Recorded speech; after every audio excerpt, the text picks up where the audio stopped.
Hello and welcome to today's interactive English writing live stream. I hope you'll enjoy it, even though our story starts with an example of deplorable racism that's usually visible right beside me when I say these nice words, which kind of counters them, and I feel a bit bad about that. And of course, I say this only half joking because I'm not sure how good it is to um, reproduce that, especially in times like these. It always feels a bit weird to say that also because not like there have been good times in that regard, have there? It seems more open now. It's all terrible. But that's why you're here, to escape in a world of fantasy where well, the concept of escapism is a complicated one. Let's start with our story. And of course, I will, as always, begin by welcoming the millions of new viewers who flood into this channel every week, every day, dare I say every hour, at least while the video is running, I guess. Probably not each single. There are hours, let's say, between 1 and 2 in the night where sometimes only a number below a million might flood in sometimes. Good times, bad times, you know how it goes. And still, you deserve my attention because you have decided to bestow yours upon me. And I think there's a sort of, you know what I mean.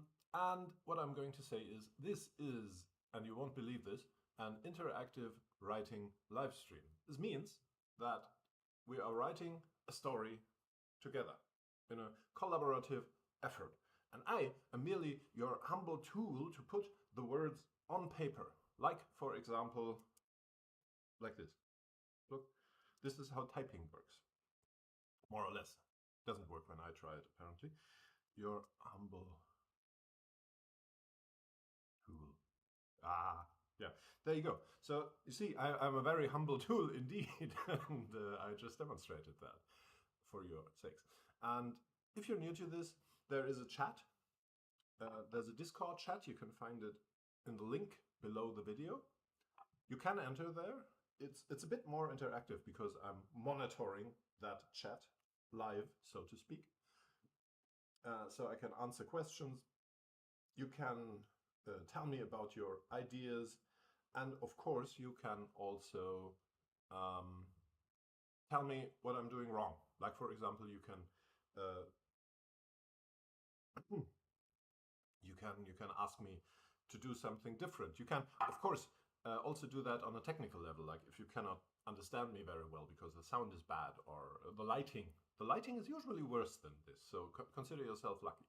And if you don't want to use that, there is, of course, by the way, in the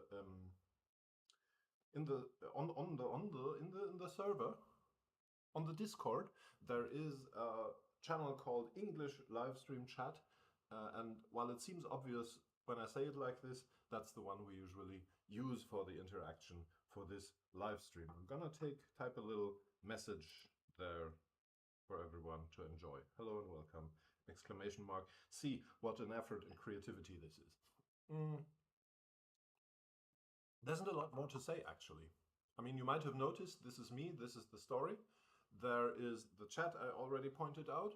If you don't want to use the chat but still want to participate, you can, of course, do it slightly delayed by using emails, by using YouTube comments. There is no YouTube chat because, well, we have been annoyed there, and moderation for a humble, lonely content producer like me is much easier in Discord, so we stay in Discord for now. But that isn't carved in stone. We can change that.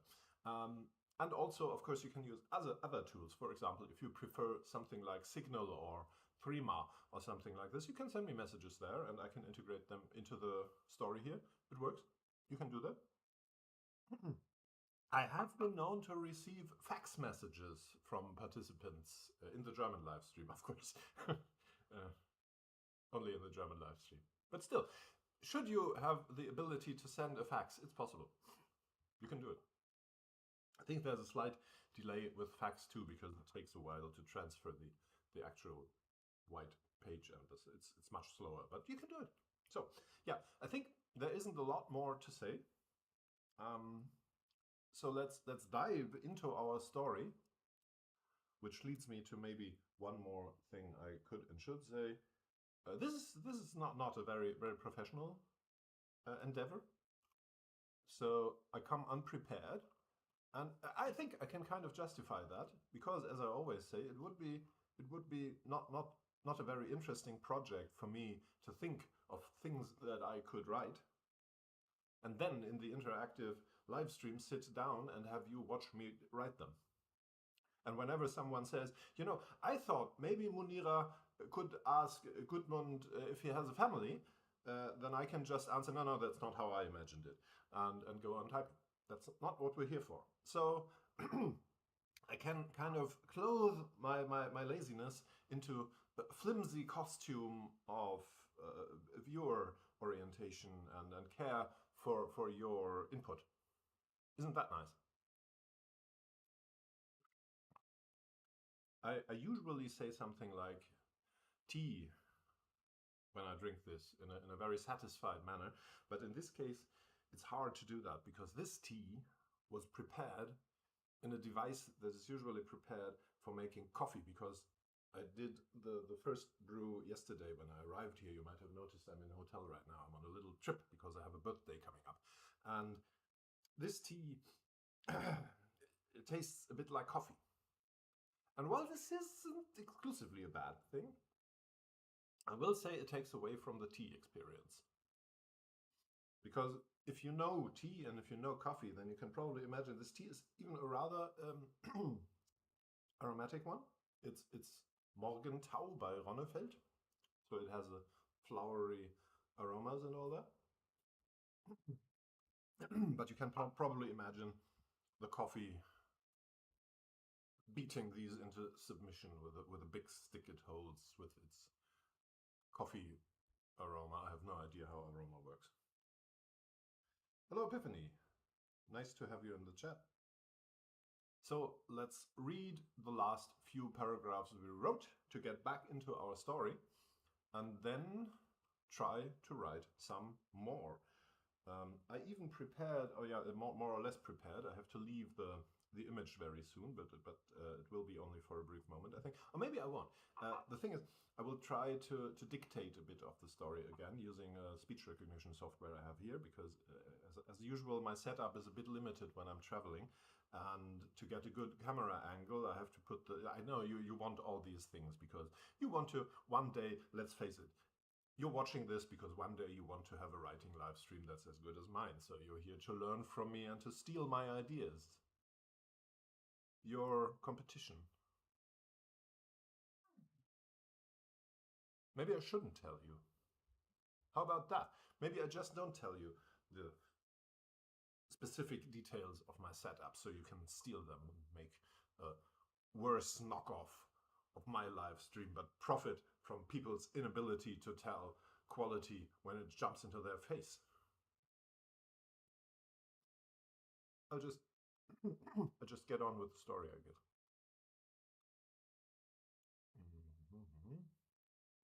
So this is from the perspective of Gudmund, which is why our protagonists are called things like the weird interviewer. If you don't know the whole story, I'm not going to tell it to you because that would be boring for the millions of people who are already here and have been here for the last 30 episodes. I think we can be proud. I'm not a person to celebrate successes and milestones and all that. I forget that, and even if I try, I'm not good at it. But I can at least remember and acknowledge them sometimes, so let's do that. This is the 31st English interactive writing stream. So that means we have been doing this for over 30 hours, more than a whole day, which is usually 24 hours.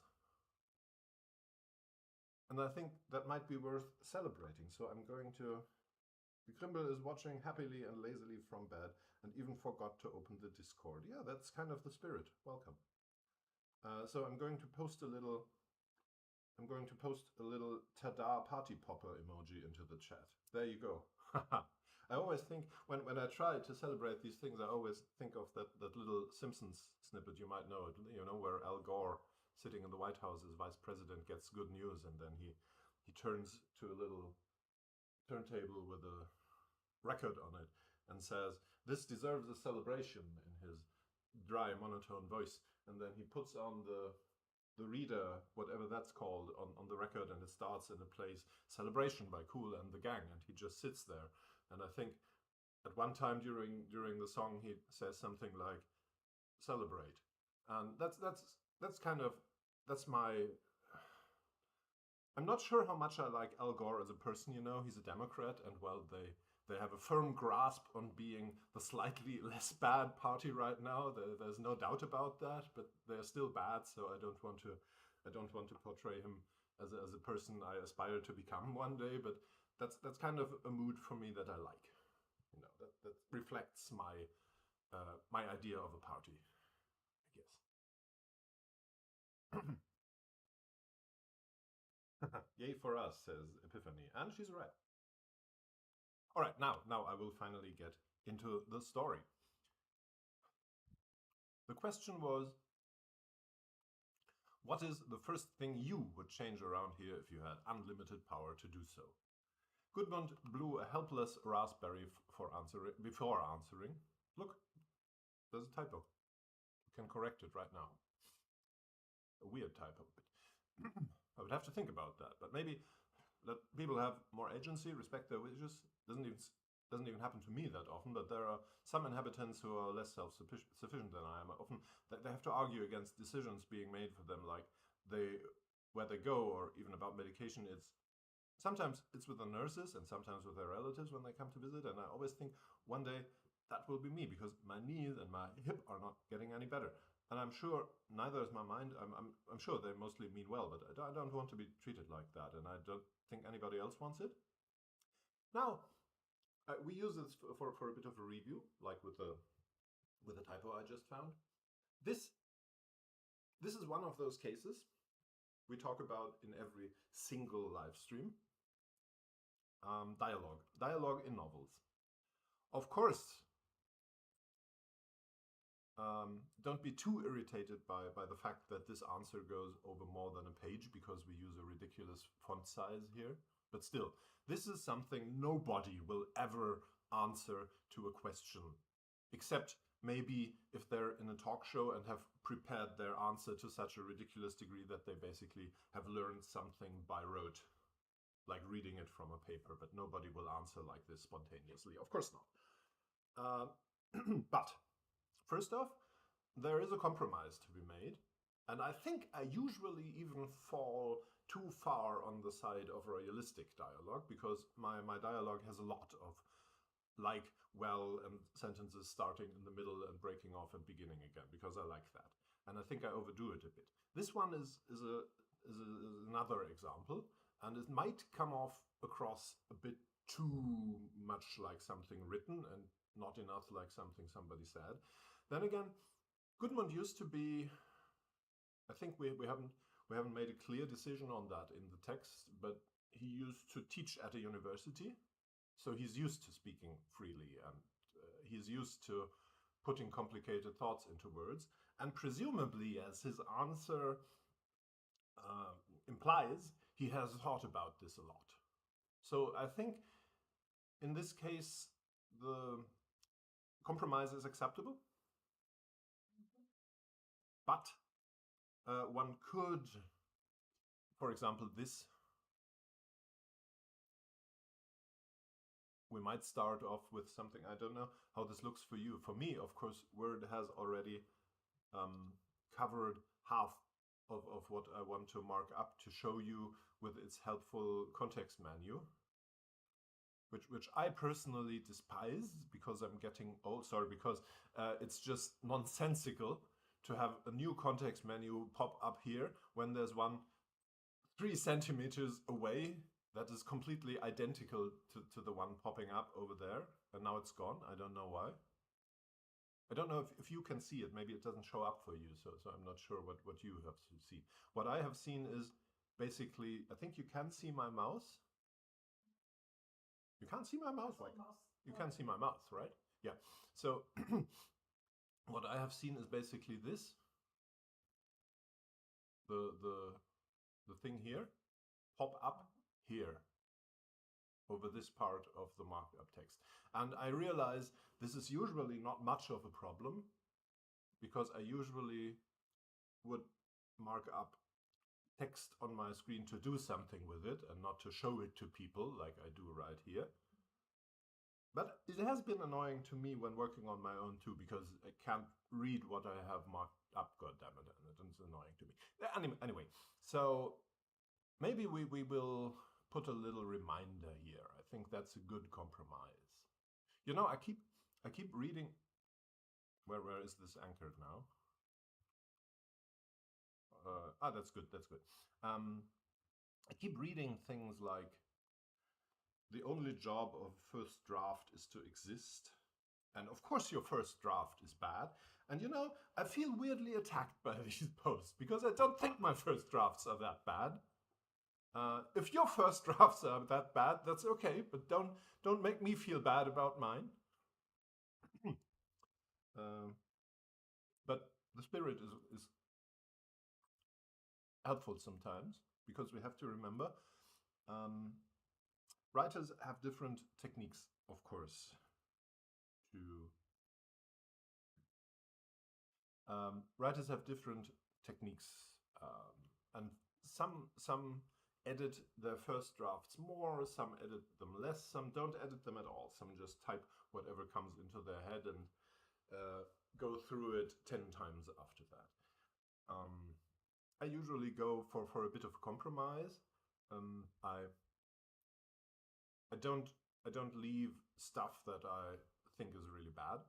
I don't leave stuff that I think is wrong and unacceptable. Usually, there might be exceptions.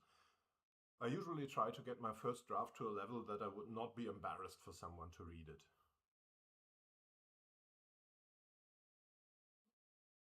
Of course, you can edit the first draft and yourself to death by just obsessing over a single sentence and never getting to the second. But I think that compromise works for me.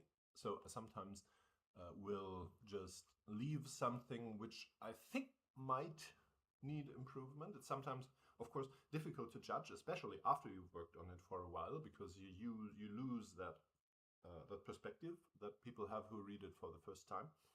And of course, one thing that's especially difficult, I think, for me as the person writing the stuff, my stories are very centered on characters and dialogue, you might have noticed.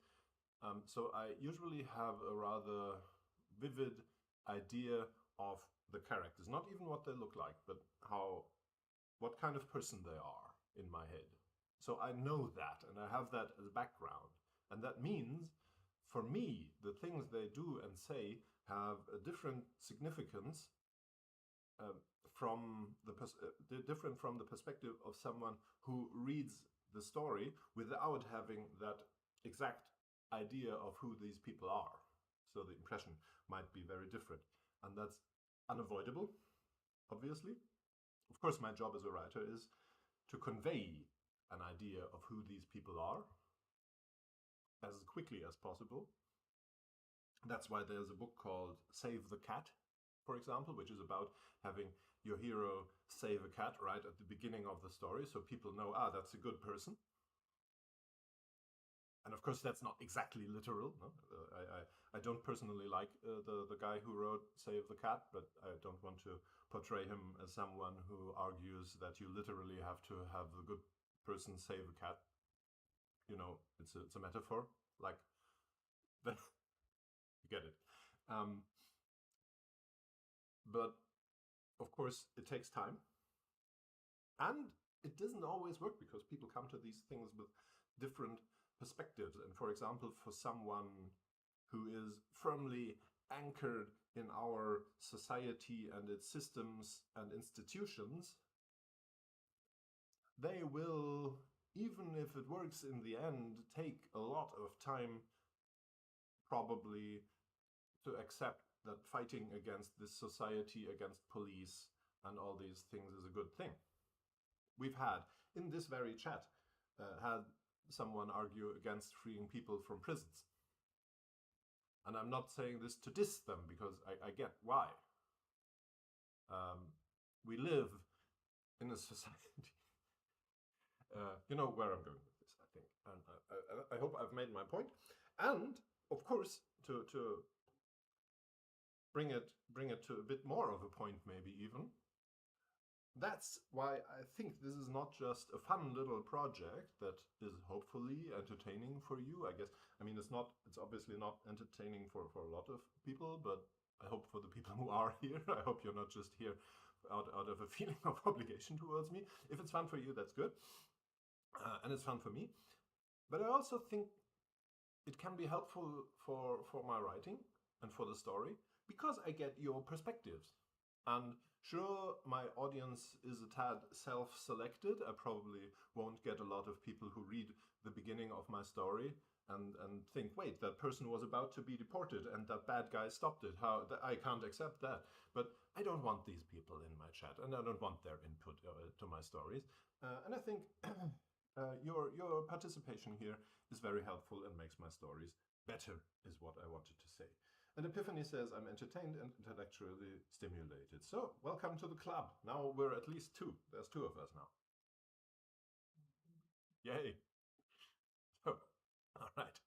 The weird interviewer raised their eyebrows and pushed out their jaw a bit in an impressed nod, while the letters of Gudmund's response started appearing in the air behind them. Look, we even said the thing. The interviewer says, that was a surprisingly helpful answer for an interview that started off almost hostile, they said.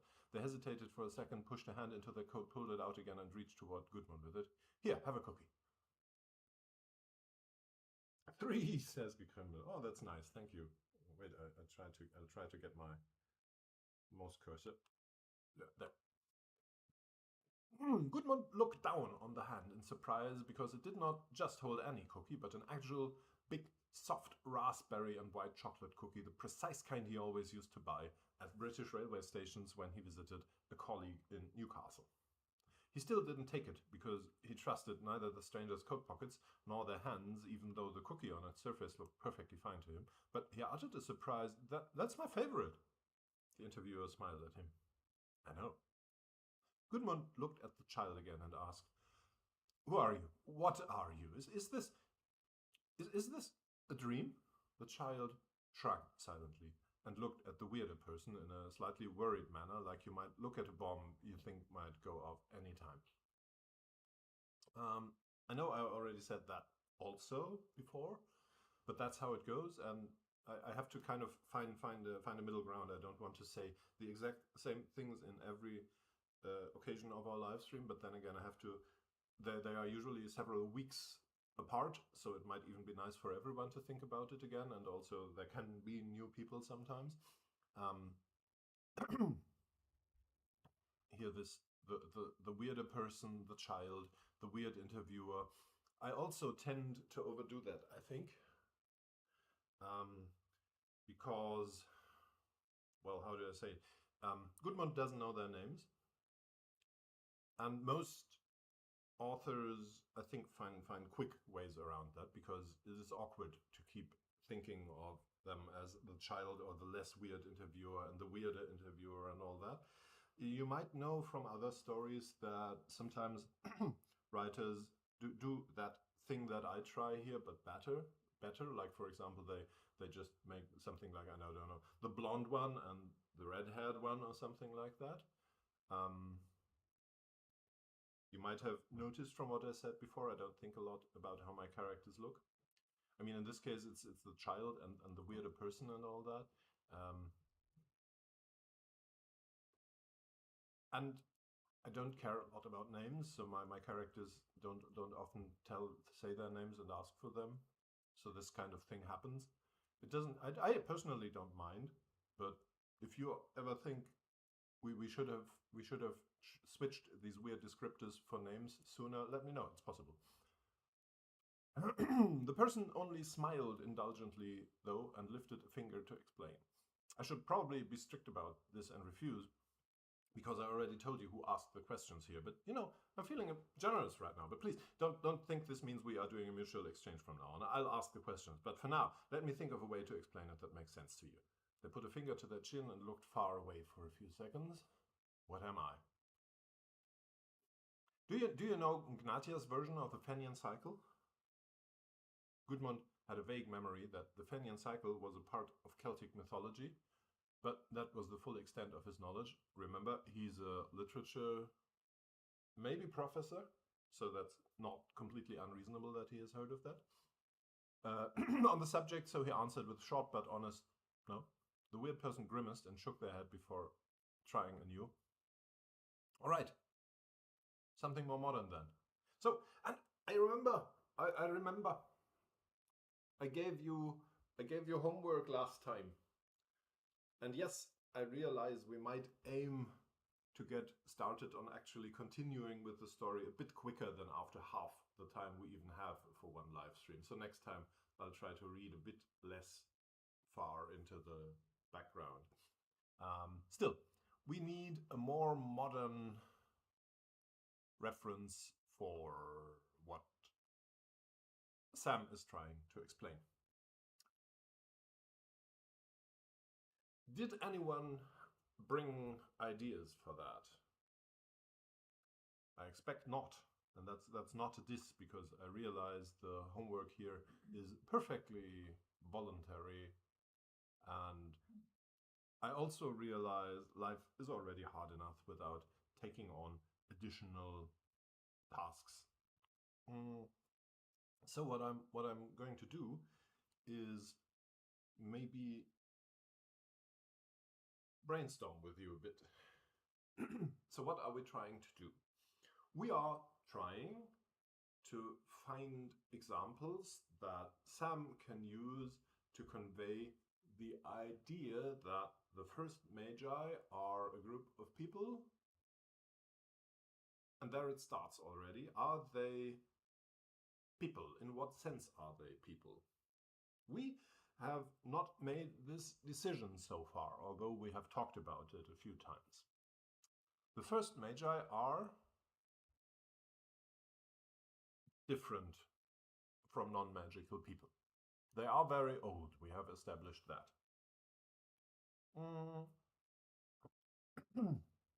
They might have, I think that it might help to clarify that here there's kind of a binary option.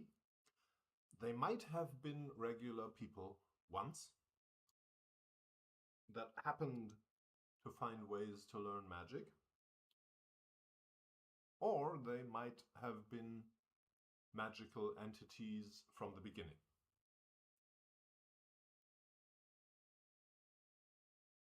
I don't think there's a clear, better answer.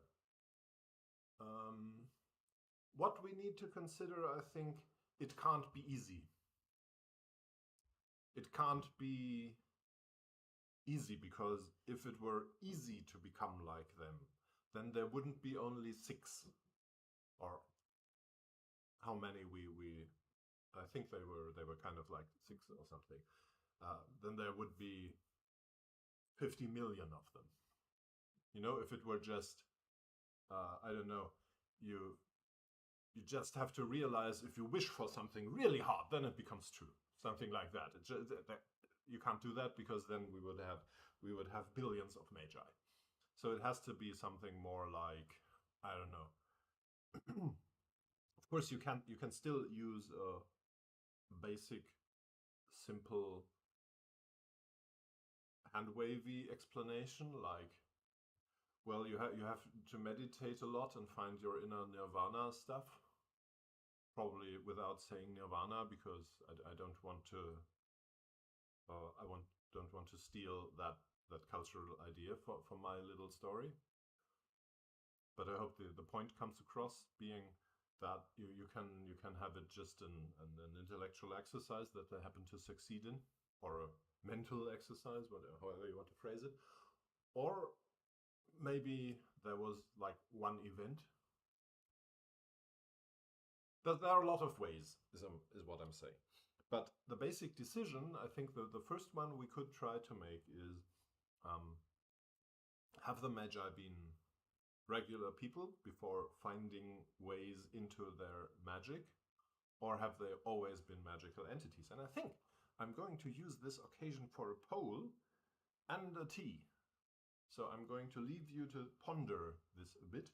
I'm also doing the poll, of course, so you have something to ponder.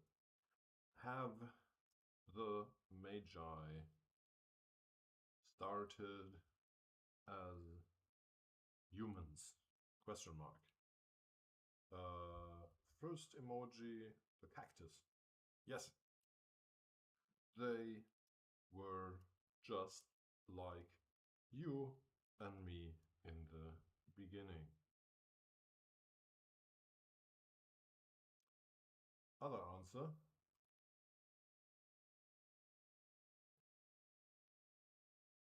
I don't know.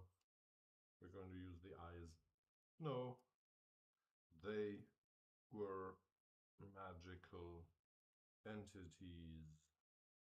They always were magical entities. Full stop. Here are our options. Here's our maybe let's wait. Let's do one other thing, because there is where are the eyes? They stole my eyes. Oh, I hate this emoji thing. It used to be so much easier. So there are the eyes. There's a shrug you can use, but also I'm gonna add a third option that's different from the shrug, even though superficially it might seem very similar. And I'm gonna use the person in the tuxedo for that, and it says, we leave this question open. So this is of course kind of in a strictly logical sense, this is not a reasonable answer to the question, because it doesn't answer the question, but it is a useful instruction for the story, as you probably have realized by now. Because the actual question is, of course, not what have the Magi actually been, because that question doesn't make a lot of sense, because there are no actual Magi, I'm sorry to say. This is about our story. Do we write a story in which they were just like you and me in the beginning, or just people? Do we write a story in which they were always magical entities? Or do we want to write a story where we leave this question open? And I realize that every vote has already been cast, but I will still pretend that I do not. And so I will now leave you with a bit of time to think. You can reconsider your answer. You have the option to change it if you want, which is not me saying you should, just saying you can, while I will leave for a quick minute, maybe not even that much, to prepare some more tea, because my mouth is getting a bit dry. And while you might say that's your fault, you talk too much, I can only agree with that. But well, why don't you come over here and do it? You can take over if you want. I can't even stop you while I'm making tea. Go ahead. You do the live stream and I'll do the tea. See you in a second.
And here I am back, and Epiphany says, I'm very much enjoying the way you run the live stream, sorry, and I'm glad to hear that. Thank you. I'll turn on the camera in a second. I'll just have to set a timer first because I'm preparing tea, as you might have remembered. And the tea, I like to have my tea with a precise brewing time, so it doesn't get bitter and distasteful like me. So, all right, we have a clear decision, and the decision is no, the Magi always were magical entities, and we leave this question open. So, we will not answer it, which is good, and it fits, and I think that's kind of what we were going for originally anyway, because you can see, I mean, what else would you as an author use a mention of the Fenian cycle but for smoke and mirrors, right? And this is what we are going to use it for, but that leaves us in the unpleasant situation where we have answered the easy question and are now on to a more difficult question, namely, what is the next more modern comparison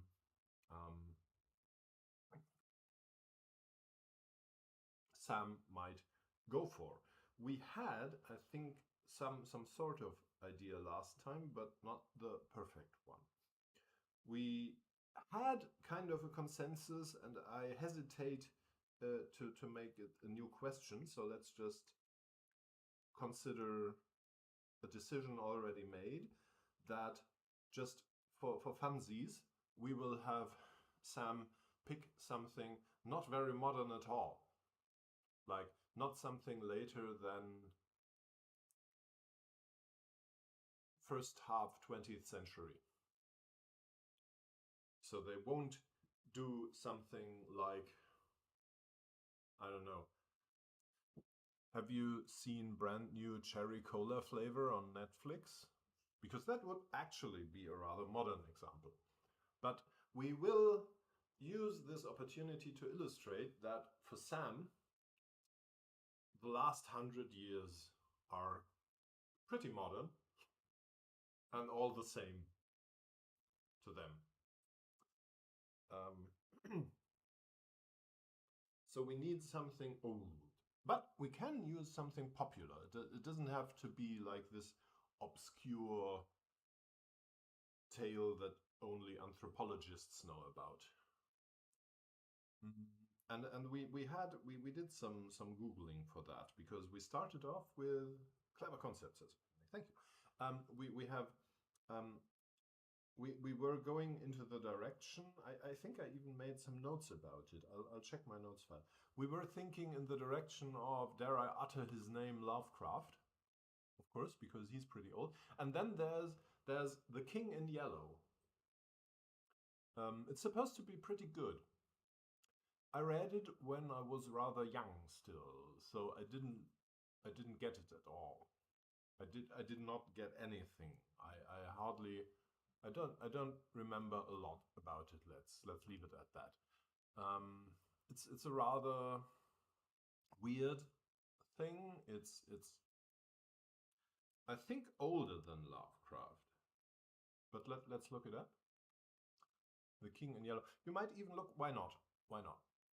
We might even put it in for you, so you can see what I'm doing. Here we go. Okay, and then activate, and then put it in front, like this. Yeah, you can see it now, right? You can't see it very well because the oh, how do I do that? Can I change the? I think it's force SDR is what I need. No, it's not what I need. But did I do it to the wrong one? No, I did not.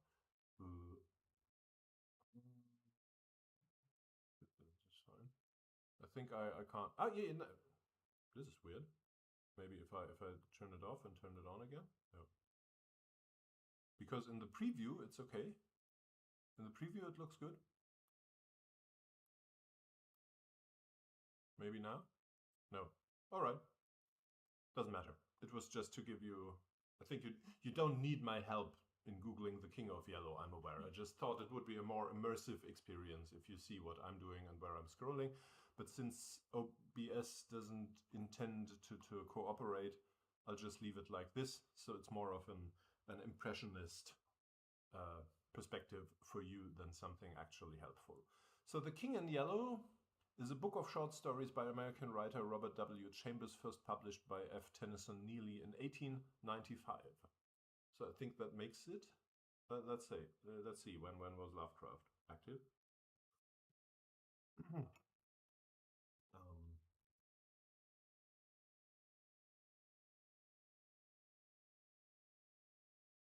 20th century, but I want to know more. He was born 1890, so I think it's safe to say that he won't have published any stories in 1895. I realize it's not perfectly safe, but I think we can be sure enough that The King in Yellow precedes Lovecraft, and it has some similar themes, like, for example, the eponymous King in Yellow is kind of a cosmic horror figure. And it seems, I think, pretty obvious that Lovecraft was influenced by that. Now, the thing is, and I think we talked about that last time, you might think, why would we try to find a story by a famous white guy? And I would say you're right. But on the other hand, if we tried to find a story that was written by an indigenous person from South America, that would be very interesting, and I think there would be great stories, but let's be real, it would be very difficult to find them even. And that's the bigger and more relevant problem.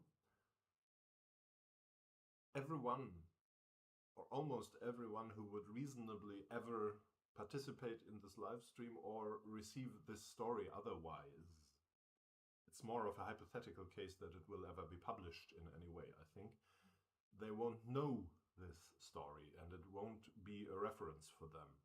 They won't even be able to notice that it's old, that it's from the 1890s or that it's from the 1960s, and that is deplorable, that is sad. I'm not saying this is how it should be, but I think it will be like that, and so our clever idea won't work. Then again, of course, it would be in another way a rather clever and good idea. So I think I might be in the process of convincing myself to just do it, even though it's difficult, and it might lead to this be maybe the first live stream ever where we don't write anything. But maybe not, because let me is this something you say in German? There's a saying that die Ärmel hochkrempeln, where you fold up the arms, the sleeves is what I'm saying, the sleeves of your shirt. Epiphany says, I have to admit I'd never heard of The King in Yellow, and that's no fault of yours. Don't fret about it, because it's not popular. Most people don't know it. You can, for example, know it. Well, I don't know. I don't remember how I stumbled upon it. As I said, I was rather young, so it's long ago. But one thing, of course, if you, for example, read a few stories by Stephen King, which I don't exactly recommend, but I will admit I did it. I think, I'm not even sure. He has the Scarlet King, I think. So that's not. I know he's called Stephen. Sorry. He has the, I think, Scarlet King or something like that in his stories. But I think some of his stories make allusions to the King in Yellow, but I'm not sure. It has been an influence on that cosmic horror stuff, let's say. And now you might think Stephen King, cosmic horror, how about that? But yeah, there are. Stephen King is kind of the embarrassing uncle of horror fiction, that's right. So it might be weird to have him connected to a high concept or what can I say, an abstract, yeah, an abstract concept like cosmic horror. But he tries, he tries, but enough of the King in Yellow. We will now try. So, but how do we try? What do we do? How do you find that kind of story? Stories. That's the horrible thing about representation, you know. And I read it rather often recently, because maybe because it's kind of a topic right now, or maybe because I'm following the right people on social media. That of course, in many cases, it's better if privileged, clueless people like me don't try to represent marginalized voices, because, to say it bluntly, what I am going to do now is Google something like stories by indigenous people, South America, early 20th century. And then I'm going to click on the first result. And then I'm going to read the first 5 sentences of the article that I find. And then I'm going to run with it and never look back. And while this might, in some sad capitalist logic, a reasonable decision for me to not spend 4 years studying the context, the metaphors, and the conventions of, I don't know, Mayan literature or something like that, it will still lead to a bad case of something akin to cultural appropriation. And I'm not sure if I'm doing anyone any favors by trying that.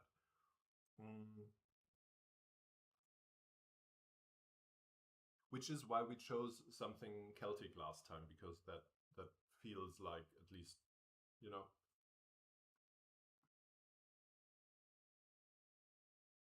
Maybe if we do like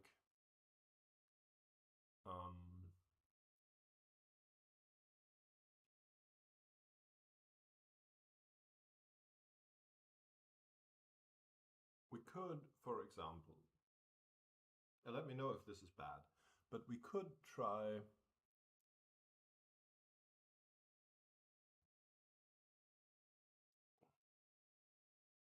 maybe like this. So, see, I'm writing something.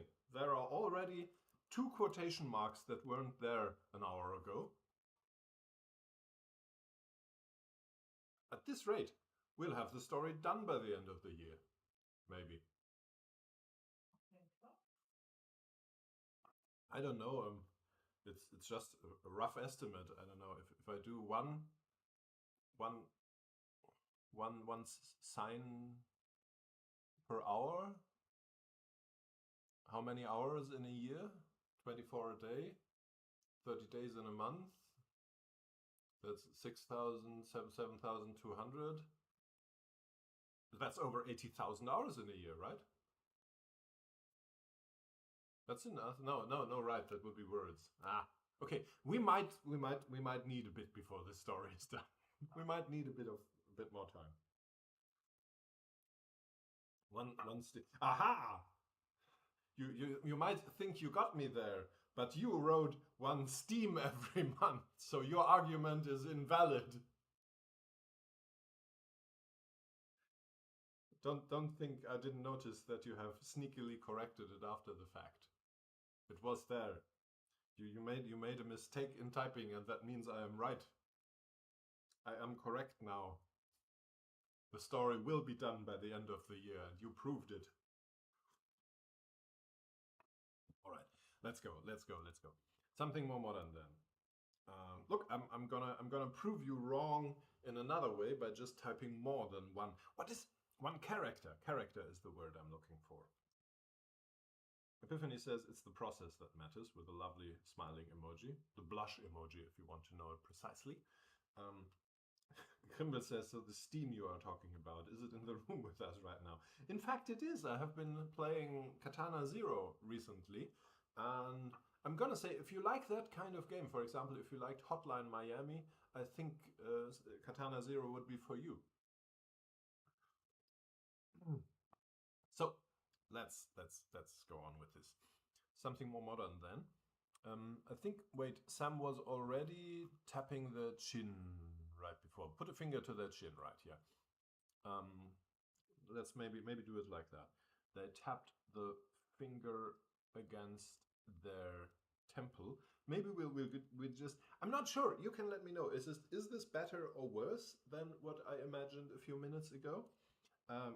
Just make a vague allusion to it, which of course. Oh, by the way, have I even changed back? No. You need to tell me this kind of thing. I don't notice on my own. I haven't even changed back to the Word document. Why didn't you warn me? So yeah, here we go. Sorry. Yeah, that's my setup. I don't see the preview because I don't have a lot of screen space right now. So what I'm going to do, I'll have Sam mention something.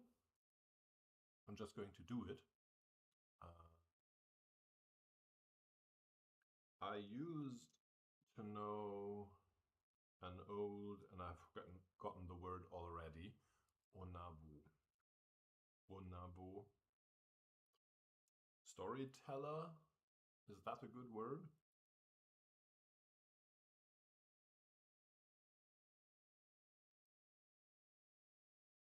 Who had a wonderful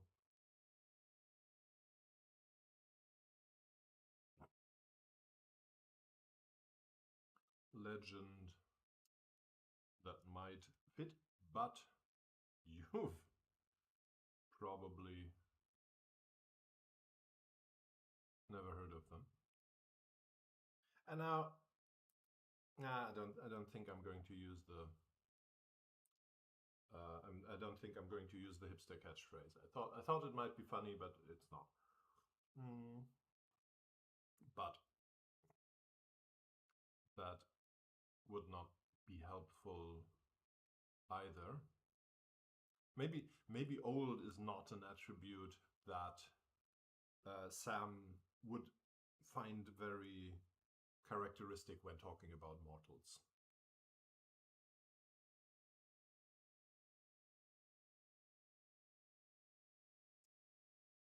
Let's say creative. So we have an attribute, but it's one that makes sense from Sam's perspective.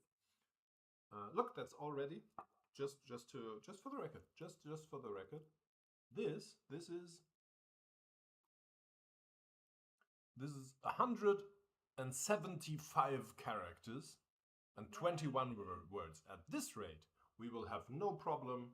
We will get 2 books per year out, and I know there are people in the automatic writing camp that say you have to put out at least 4 novels per month to make it in this market. But I think, God damn it, the state the world is in, they're probably right. They're probably right.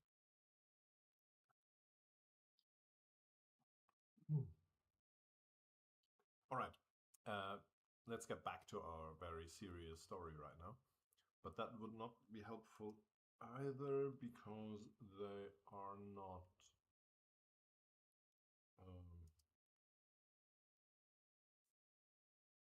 reference to you.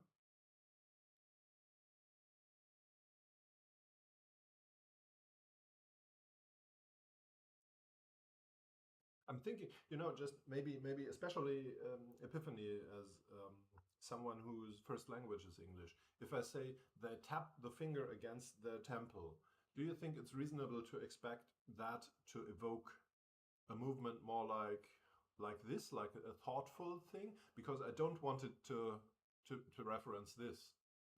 Sam is not trying to insult someone. They are just thinking.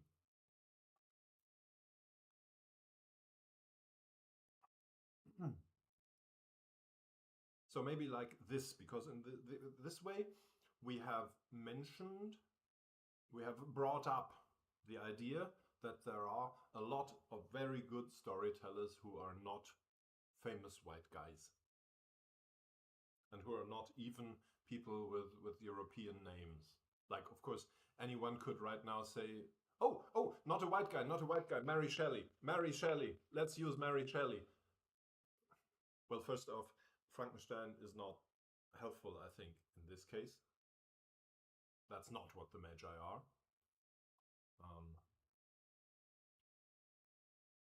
Epiphany says, I think it should be fine, but extra description would be helpful for context. Maybe thoughtfully, not insultingly at all.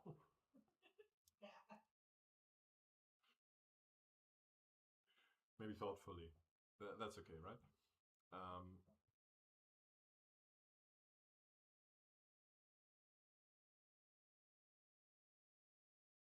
Let me, and then whatever, right? What about the king in yellow? Have you heard of that?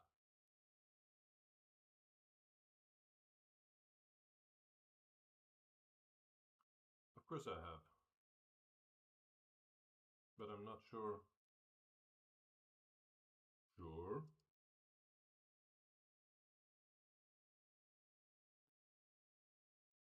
Sam sighed and pulled a. Oh, I just said Sam. That's they haven't even. Maybe like this. I can't here.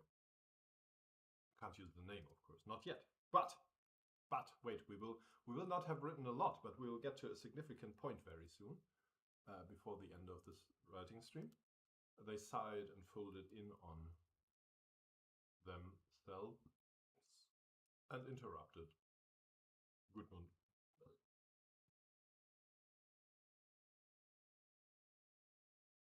Of course you're not.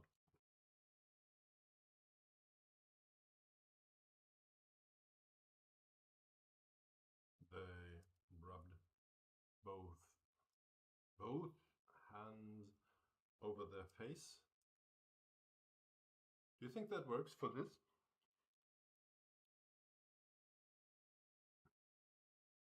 Look, the important part is I'm Sam. I am one of the first Magi, which to you does not have to mean more than that I am the type of entity who can do stuff like this. And this here is Munira, and she isn't yet.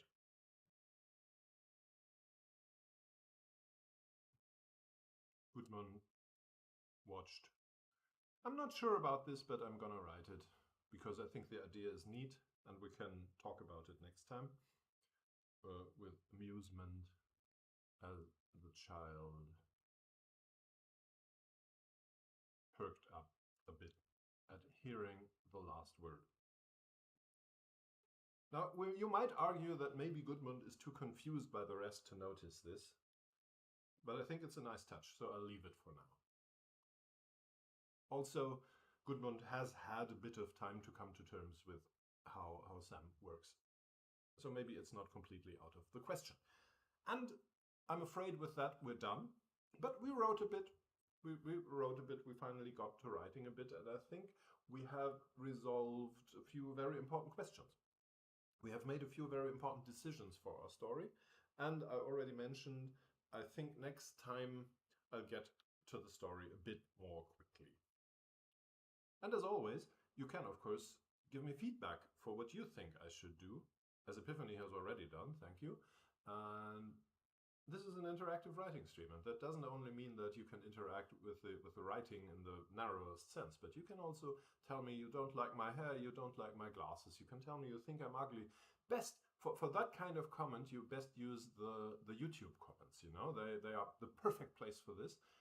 You can tell me that I'm ugly and stupid and that I'm the worst writer you have ever known. Please write all this in great detail, and if possible, use a lot of different comments. Just don't write only one, because I weigh them by number. So the more comments you write, the more certain you can be to convince me that I'm actually ugly and bad at writing. Consider this. And just let me know in the comments below, right? Also, like and subscribe, especially if you think, well, stop rage baiting. I need a certain number of subscriptions to be able to live stream from my phone. And it's not even a lot. I think it's like 50 or something. It's a really humble life goal, okay? All right, Bikramil said, I like it. I think Gudmund can notice. And Epiphany says, thank you for the lovely stream. And I can only reciprocate those feelings. Thank you a lot for participating. This was fun. This was enjoyable. And this even helped us with our story. I think that was very nice. And I look forward to our next live stream. Have a nice Sunday. Have a good time. Enjoy yourself. And don't forget, like, subscribe, push the bell button, although I think you don't have to, because now when you subscribe, YouTube already signs you on to those bell notifications. And I hate this for every other channel, but I think it's fine for mine. And don't forget to comment, because that helps a lot with the algorithm too. And of course, share this live stream with whoever you think might profit from it. All the best. Bye.